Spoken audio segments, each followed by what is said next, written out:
तो दोस्तों आज हम बात करने वाले हिंदी के पेपर में पूछे जाने वाला एक बहुत ही ज्यादा महत्वपूर्ण गद्यांश। ठीक है, देख सकते हो 2024 के पेपर में भी पूछा गया था। 2024 का सामान्य हिंदी का पेपर था जिसमें गद्यांश पूछा गया था। ठीक है, देख सकते हो बहुत ही ज्यादा महत्वपूर्ण गद्यांश है ये। ठीक है, देख सकते हो आपका, और आपको ये भी बताएंगे कैसे आपको बोर्ड एग्जाम की कॉपी पे हल करना है। ठीक है, ट्रिक से कैसे आप लोग बोर्ड एग्जाम की कॉपी पे हल कर सकते हो जिससे एग्जामिनर भी आपको पूरे फुल नंबर दे। ठीक है, एक चीज जान लेना भाई, मेन तरीका लिखने का होता है। हमने आपसे पहले भी कहा था और आज फिर से कह रहे हैं, मेन तरीका लिखने का, पूरे तरीके को आपको मस्त तरीके से सीखना है।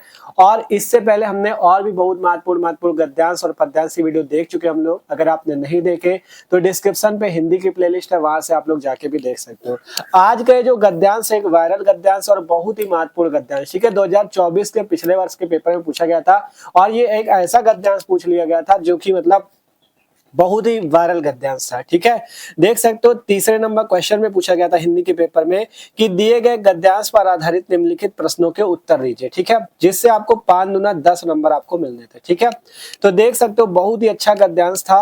और एक चीज जान लो, आपको पता है गद्यांश आपके दो आते हैं पेपर में। पहला गद्यांश ये है, फिर बीच में अथवा लगा है, और दूसरा गद्यांश आपका ये वाला है। ठीक है, दो गद्यांश आते हैं पेपर में, दोनों में से आपको करना कितना होता है? एक ही करना होता है। ठीक है, कहा गया दिए गए गद्यांश पर आधारित निम्नलिखित प्रश्नों के उत्तर दीजिए। यहाँ पे बीच में अथवा लगा होता है। अथवा का मतलब चाहे ये वाला कर लो या उस पेज पे जो ये वाला दिया गया है ये वाला कर लो। ठीक है, दोनों में एक ही करना होता है। जो आपको पेपर में आ रहा हो आप वो कर सकते हो। ठीक है, हम आपको यहाँ पे ये वाला आपको आज के इस वीडियो पे ये वाला बताने वाले हैं क्योंकि ये बहुत ही ज्यादा महत्वपूर्ण गद्यांश है। ठीक है, तो मस्त तरीके से हम लोग देखो देखते तो सिंपल तरीके से देखते हैं। और जो लोग नए हो यार सब्सक्राइब भी कर लेना क्योंकि मस्त तरीके से आपकी तैयारी चले। 24 फरवरी की जितने महत्वपूर्ण टॉपिक है हिंदी के सभी को हम लोग देख रहे हैं। ठीक है, आपसे कह रहे हैं हिंदी की प्लेलिस्ट डिस्क्रिप्शन पे, वहां पे एक बार जाके जरूर चेक करना। ठीक है, तो देखो सबसे पहले जब भी गद्यांश आपके पेपर में आएगा आपको 10 नंबर तभी मिल सकते हैं जब आप सबसे पहला काम यही होगा आपका, आप उसे एक बार अच्छे से पढ़ो। ठीक है, गद्यांश जो भी हल करो, दो होते हैं, दो में से जो भी हल करो एक बार उसे अच्छे से पढ़ो। ठीक है, एक दो बार अच्छे से पढ़ो जिससे आपको ये पता चल जाएगा कि ये किस पार्ट से ले गया और इसके लेखक का क्या नाम है। ठीक है, तो पढ़ते हैं। कहा गया निंदा का उद्गम ही हीनता और कमजोरी से होता है। मनुष्य अपनी हीनता से दबता है, वह दूसरों की निंदा करके ऐसा अनुभव करता है कि वे सब निष्कृष्ट है और वह उनसे अच्छा है। उसके अहम को इससे तुष्टि होती है। बड़ी लकीर को कुछ मिटाकर छोटी लकीर बड़ी बनती है। जो जो कर्म छीड़ होता जाता है त्यों त्यों निंदा की प्रवृत्ति बढ़ती जाती है।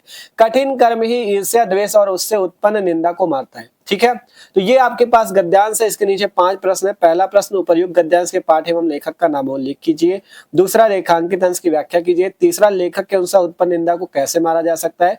चौथा, निकृष्ट और उद्गम शब्दों के अर्थ लिखिए। पांचवा है, उपर्युक्त गद्यांश में लेखक ने किस शैली का प्रयोग किया है, ये आपको बताना है। ठीक है, तो सिंपल सा है, 5 प्रश्न के उत्तर दोगे तब 10 नंबर मिलेंगे। ठीक है, तो गद्यांश सबसे पहले आपको पहचानना है किस पार्ट से लिया गया। अगर आप ध्यान से देखो, यहाँ पे निंदा मिला, यहाँ पे निंदा मिला, मतलब ज्यादातर जगह आपको निंदा ही निंदा मिल रहा है। ये निंदा मिला मतलब आप तुरंत पहचान गए किस पार्ट से लिया गया। निंदा आ रहा है मतलब निंदा रस पार्ट से लिया गया। ठीक है, और निंदा रस के लेखक भी पता होना चाहिए कौन है, हरिशंकर परसाई जी। ठीक है, इतना अगर पता तो आपके 10 नंबर पक्के, क्योंकि मेन प्रश्न होता है पहला कि गद्यांश के पाठ और लेखक का नाम। अगर ये सही है तो आपको इन चारों प्रश्नों को तो बना के लिखना है ना। तो पहला प्रश्न मेन होता है, तो सबसे पहले पाठ का नाम और लेखक का नाम जरूर पता होना चाहिए। ठीक है, तो सिंपल हमें पता चल गया कि पाठ का नाम निंदारस है और लेखक का नाम हरिशंकर परसाई है। अब 5 प्रश्नों के उत्तर देते हैं। देखो सिंपल तरीके से आपको ये भी बताएंगे कैसे आपको बोर्ड एग्जाम कॉपी पे हल करना है। देख सकते हो इसी टाइप से आपकी कॉपी होगी बोर्ड एग्जाम की। देखो सबसे पहले आपके पास क्या होना चाहिए, आपको पता है बोर्ड एग्जाम में आपको क्या क्या ले जाना है। ठीक है, जिसको ना पता हो जान लो। सबसे पहले आपके पास black pen, blue pen, black sketch, blue sketch जो, ठीक है, ब्लू स्केच, और आपकी जो स्केल होती है, स्केल पटरी, इतनी चीजें आपके पास होनी चाहिए। सबसे पहले इतना तो पता है, ब्लैक स्केच से साइड पे लाइन खींच लोगे 2। ठीक है, अब इसके बाद यहाँ पे आपको हेडिंग लगा देनी है प्रश्नोत्तर संख्या 3। ठीक है, क्योंकि ये तीसरे प्रश्न पे आपसे गद्यांश पूछा जाता है, तो सबसे पहले यहाँ पे हेडिंग लग गई प्रश्नोत्तर संख्या 3। अब इसके बाद सबसे पहला काम यहाँ पे संकेत डालना। संकेत जरूर डालना, क्योंकि कुछ लोग ऐसा करते हैं डायरेक्ट उत्तर लिखना शुरू कर देते हैं। संकेत डालना जरूरी है, क्योंकि जानते हो क्यों? क्योंकि पेपर में 2 गद्यांश होता है। एग्जामिनर कैसे जानेगा कि आपने कौन से गद्यांश के उत्तर लिखे, तो इसलिए संकेत डालो। संकेत कैसे डाला जाता है, संकेत हेडिंग डालो, फिर उसमें जैसे ये वाला गद्यांश हल कर रहे हो तो इसके शुरुआत के 1-2 शब्द और लास्ट के 1-2 शब्द आपको लिखने, जो भी हल कर रहे हो गद्यांश। ठीक है, देखो हमने किया, पहले हमने यहाँ पे निंदा का उद्गम लिखा, फिर डैश डैश करके लास्ट में इसके लास्ट का शब्द लिखा, निंदा को मारता है। मतलब एक दो शब्द शुरुआत के फिर डैश डैश करके लास्ट के एक दो शब्द, इतना आपको करना होता है। हमने लिखा निंदा का उद्गम डैश डैश लास्ट का निंदा को मारता है, जिससे एग्जामिनर को पता चल जाएगा कि आपने निंदा वाला गद्यांश किया है। ठीक है, संकेत पड़ेगा तुरंत वो जान जाएगा आपने कौन सा गद्यांश हल किया है। ठीक है, अब इसके बाद पांचों प्रश्न को उत्तर देने। पहला प्रश्न है उपर्युक्त गद्यांश के पाठ एवं लेखक का नाम। अब हमने कहा कि कैसे आप लोग ट्रिक से लिख सकते हो। ठीक है, तो उसके लिए पाठ और लेखक का नाम आपको कुछ अलग मस्त तरीके से लिखना है, जिससे एग्जामिनर तुरंत आपका जान जाए कि आपने मस्त तरीके से पूरा चीज लिखा है, आप कुछ अच्छे स्टूडेंट हो। ठीक है, देखो मेन आपको पता है सब कोई वैसा ही लिखेगा, लेकिन कुछ आपको अपनी ट्रिक अपनानी है जिससे एग्जामिनर पूरे पूरे नंबर दे। ठीक है, तो यहाँ पे सबसे पहले हेडिंग आ गई हमने उत्तर नंबर पहला। अब आपको सबसे पहले पाठ और लेखक का नाम पूछा गया, तो पाठ का नाम लिख दो निंदारस, लेखक का नाम लिख दो हरिशंकर परसाई। अब इतना ही करके नहीं छोड़ देना, आपको यहाँ पे नीचे संदर्भ भी लिख देना है। ठीक है, क्योंकि पूछा तो पाठ और लेखक का नाम ही गया है, लेकिन अगर आप संदर्भ भी लिख देते हो तो एग्जामिनर को लगेगा कि हाँ इस बच्चे में कुछ खासियत है, वो अच्छा लिख रहा है, अच्छा कर रहा है। तो अगर देखो आप मान लो 2 नंबर का प्रश्न है, सीधा सीधा इतना लिख दिया तो 2 नंबर तो मिलेंगे इसमें भी, लेकिन जो नीचे के हैं अगर अच्छा यहाँ पे ही कर देते हो शुरुआत में, तो नीचे वालों में भी वो जान जाएगा कि आपने मतलब आप अच्छे स्टूडेंट हो, आपने कुछ पढ़ रखा है अच्छे से। ठीक है, तो वो पूरे नंबर दे के जाएगा। ठीक है, संदर्भ भी लिख दो कि प्रस्तुत गद्यांश हमारी पाठ्य पुस्तक हिंदी के निंदा रस नामक पाठ से लिया गया है और इसके लेखक का नाम हरिशंकर परसाई है। कोई दिक्कत नहीं, इतना सा यार अपने भाषा में बना के ही तो लिखना है, तो मस्त तरीके से लिख दो। तो इस टाइप से आपसे संदर्भ पूछा जाए या ना पूछा जाए आपको लिखना है, पहले पाठ का नाम, लेखक का नाम, फिर संदर्भ लिख दो। ठीक है, और अगर प्रश्न में संदर्भ भी पूछ ले तब भी पहले अलग करके पाठ का नाम और लेखक का नाम लिख दो, उसके नीचे संदर्भ लिखो। ठीक है, तो इस टाइप से आपको लिखना है, तुरंत 2 नंबर दे के जाएगा। ठीक है, 2 नंबर पूरे मिलेंगे, क्योंकि आपको पता है किसी को 2 भी मिलता है, किसी को 1 भी मिलता है, किसी को 1.5 भी मिलता है। ठीक है, तो इसलिए मस्त तरीके से लिखना है। इसके बाद दूसरा प्रश्न क्या था हमारे पास, दूसरा प्रश्न है रेखांकित अंश की व्याख्या।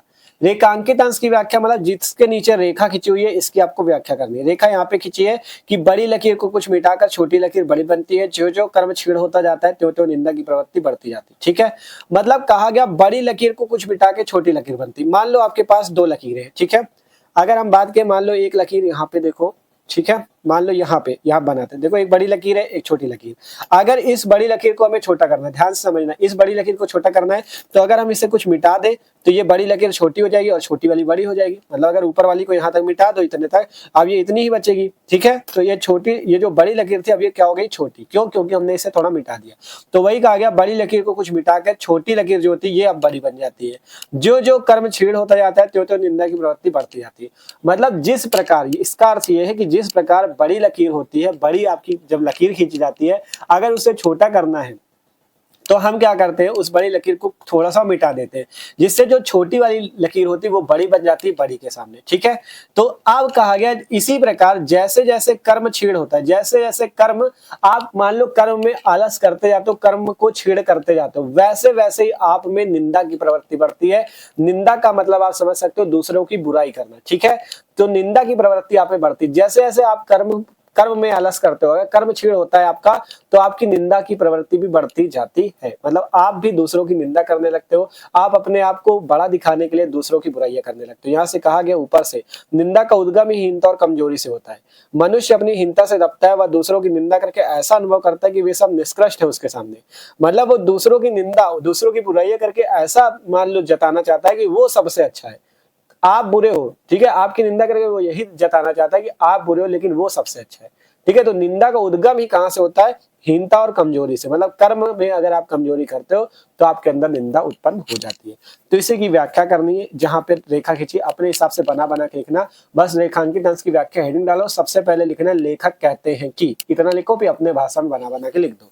देखो हमने यहाँ पे लिखा है, यहाँ पे हमने देखो, ठीक है, आप सही से दिख रहा होगा। आप देखो यहाँ पे रेखांकित अंश की व्याख्या हेडिंग डाली उत्तर नंबर 2 पे। यहाँ पे इसके बाद सबसे पहले हमने लिखा प्रस्तुत पंक्तियों में लेखक कहते हैं, क्योंकि हमें उन्हीं पंक्तियों जहां पे रेखांकित अंश था उसकी व्याख्या करनी है। तो हमने लिखा प्रस्तुत पंक्तियों में लेखक कहते हैं कि जिस प्रकार एक लंबी लकीर या बड़ी लकीर को कुछ मिटा के छोटी लकीर को बड़ा किया जाता है, उसी प्रकार जैसे जैसे मनुष्य के कर्म क्षीण होते जाते हैं, मतलब मनुष्य अपने कर्मों में आलस करता जाता है, वैसे वैसे उसकी निंदा बढ़ने लगती है। अर्थात मनुष्य की कर्महीनता से निंदा का जन्म होता है और मनुष्य अपने कर्म न करने के आलस्य को छुपाने के लिए वह अपने आप को दूसरों के सामने ऊंचा दिखाने का प्रयास करता है और वह इसके लिए निंदा का सहारा लेता है और दूसरों की बुराई करके अपने अहम की तुष्टि करता है, मतलब मतलब वो दूसरों की बुराई करके अपने आप को दूसरों के सामने बड़ा जताना चाहता है। अपने अहम का मतलब होता है अहंकार, अपने अहंकार की तुष्टि करता है, अपने अहंकार को बढ़ावा देता है। ठीक है, तो इससे जरूरी नहीं आपको रटना कुछ नहीं, आपको अपने हिसाब से बना के यहाँ पे लिखना है। ठीक है, तो सबसे पहले बस ये लिख सकते हो, प्रस्तुत पंक्तियों में लेखक कहते हैं, फिर इसी का आपको अर्थ अपने भाषा में बना बना के लिखना है। ठीक है, अब इसके बाद, ठीक है, अब इसके बाद ये तीसरा प्रश्न है कि लेखक के अनुसार उत्पन्न निंदा को कैसे मारा जा सकता है। आप देखो इसके बाद के जितने प्रश्न हैं इनके उत्तर आपको इसी से ढूंढने हैं। आज से कहा गया लेखक के अनुसार उत्पन्न निंदा को कैसे मारा जा सकता है, यहाँ से ढूंढो। निंदा का उद्गम ही हीनता और कमजोरी से होता है, मनुष्य अपनी हीनता से रखता है। आपको ढूंढना कि किससे मारा जा सकता है। ठीक है, अपने हम को इससे तुष्टि होती है।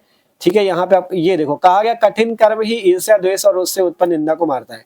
तो इसका उत्तर सीधा सीधा है कि कठिन कर्म। ठीक है, कठिन कर्म मतलब कर्म में आलस नहीं करते, अगर आप कठिन कर्म करते हो तो आप इससे ईर्ष्या द्वेष और उससे उत्पन्न निंदा को मार सकते हो।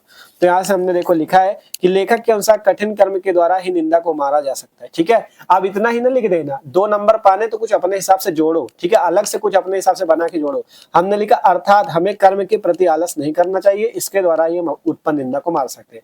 अब जरूरी नहीं जितना हमने लिखा इतना ही लिख दो, आप चाहो तो और भी एक लाइन जोड़ सकते हो, क्योंकि 2 नंबर तभी मिलेंगे अगर यही से पूरा उतार दिया तो क्या इतना मान लो एक लाइन लिख दिया कठिन कर्म ही ईर्ष्या द्वेष और उससे उत्पन्न निंदा को मारती है, क्या 2 नंबर एग्जामिनर देगा? वो जान जाएगा तुम तो पेपर से उतार रहे हो, 1 नंबर देगा लेकिन 1 नंबर दे देगा।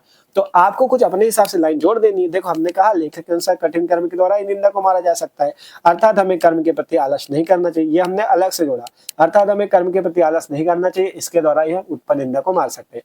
आप चाहो तो और जोड़ सकते हो, इसलिए हमें कर्म बहुत अच्छे तरीके से करना चाहिए। इस टाइप से बना बना के, जरूरी नहीं कि आप एकदम पूरा मतलब एग्जैक्ट ही लिखो, अपने हिसाब से बना बना के लिखो। ठीक है, बस गलत चीज नहीं लिखना, लिखना इसी के बारे में बना बना के। ठीक है, तो 2-2 नंबर के हो गए, इसमें 2 नंबर तुरंत मिले, इसमें 2 नंबर मिले, इसमें 2 नंबर मिले।